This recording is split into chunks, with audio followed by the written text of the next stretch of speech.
الحمد للہ نحمدہ ونصلی علی رسولہ الکریم رب اشرح لی صدری ویسر لی امری واحلل عقدۃ من لسانی یفقہوا قولی۔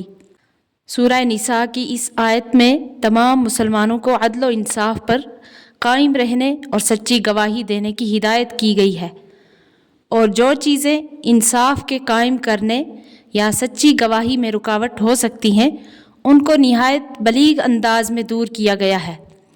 اسی مضمون کی ایک آیت سورہ مائدہ میں بھی آنے والی ہے۔ دونوں کا مضمون بلکہ الفاظ بھی تقریباً ملتے جلتے ہیں۔ تمام انبیاء کے بھیجنے اور آسمانی کتابوں کے نازل ہونے کا سارا نظام انصاف ہی کے لیے کھڑا کیا گیا ہے۔ اعوذ باللہ من الشیطان الرجیم، بسم اللہ الرحمن الرحیم۔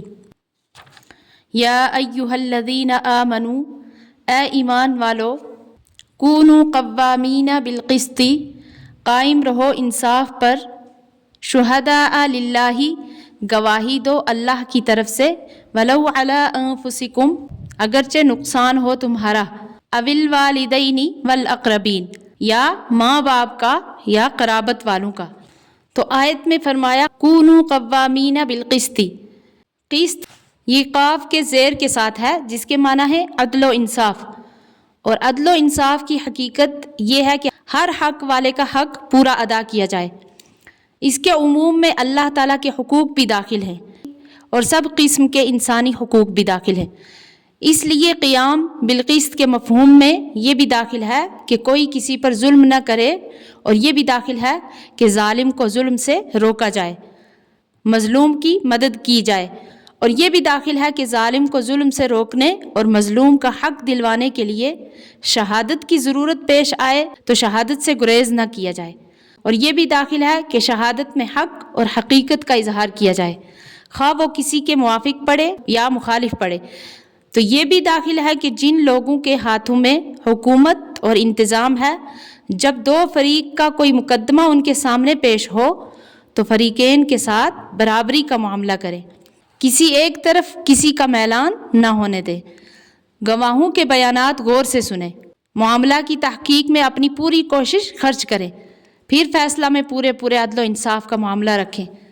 عدل و انصاف کی راہ میں رکاوٹ ڈالنے والی عادتاً دو چیزیں ہوا کرتی ہیں، ایک کسی کی محبت اور قرابت یا دوستی، جس کا تقاضا گواہی دینے والے کے دل میں یہ ہوتا ہے کہ شہادت ان کے موافق دی جائے تاکہ یہ نقصان سے محفوظ رہیں یا ان کو فائدہ پہنچے۔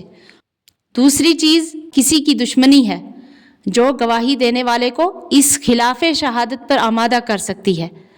غرض محبت اور دشمنی دو ایسی چیزیں ہیں جو انسان کو عدل و انصاف کی راہ سے ہٹا کر ظلم و جور میں مبتلا کر سکتی ہے۔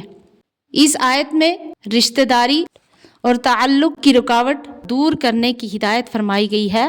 ارشاد ہے او الوالدین والاقربین، یعنی اگرچہ تمہاری شہادت اپنے ماں باپ یا قریبی رشتہ داروں ہی کے خلاف پڑے تو بھی حق بات کہنے اور سچی شہادت دینے میں اس تعلق کا لحاظ نہ کرو۔ تو عدل و انصاف کا حکم صرف ایک لفظ قوامین کی جگہ اقسطوا کے ذریعہ بھی دیا جا سکتا تھا۔ قوامین لفظ استعمال فرما کر یہ بتلا دیا کہ عدل و انصاف پر ہمیشہ، ہر وقت، ہر حال اور ہر دوست دشمن کے لیے قائم رہنا ضروری ہے، اور یہ بھی ہدایت کی گئی ہے کہ اس انصاف پر قائم رہنا صرف حکومت اور عدالت کا فریضہ نہیں ہے بلکہ ہر انسان اس کا مکلف اور مخاطب ہے۔ جیسے فرمایا یا ایھا الذین آمنوا، کہ اس کا مخاطب پوری امت مسلمہ کو بنا دیا گیا ہے۔ آگے فرمایا ان یکن غنیا او فقیرا فاللہ اولی بہما، اگر کوئی مالدار ہے یا محتاج ہے تو اللہ ان کا خیر خواہ تم سے زیادہ ہے۔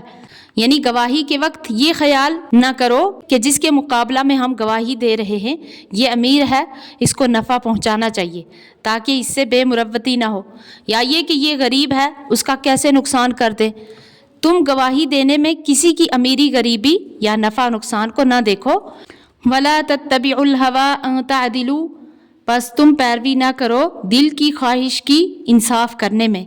وَإِن تَلْوُوا أَوْ تُعْرِضُوا، اور اگر تم کج بیانی کرو گے یعنی غلط گواہی دو گے، او تعرضوا، یا پہلو تہی کرو گے یعنی شہادت کو ٹال دو گے، فَإِنَّ اللَّهَ كَانَ بِمَا تَعْمَلُونَ خَبِيرًا، تو یاد رکھو بے شک اللہ تعالیٰ تمہارے سب کاموں سے واقف ہیں۔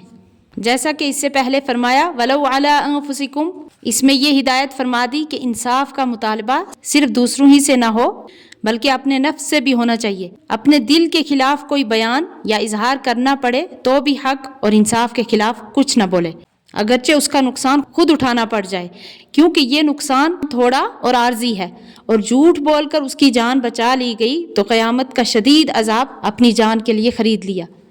اللہ تعالیٰ صحیح عمل کرنے کی توفیق عطا فرمائے، آمین۔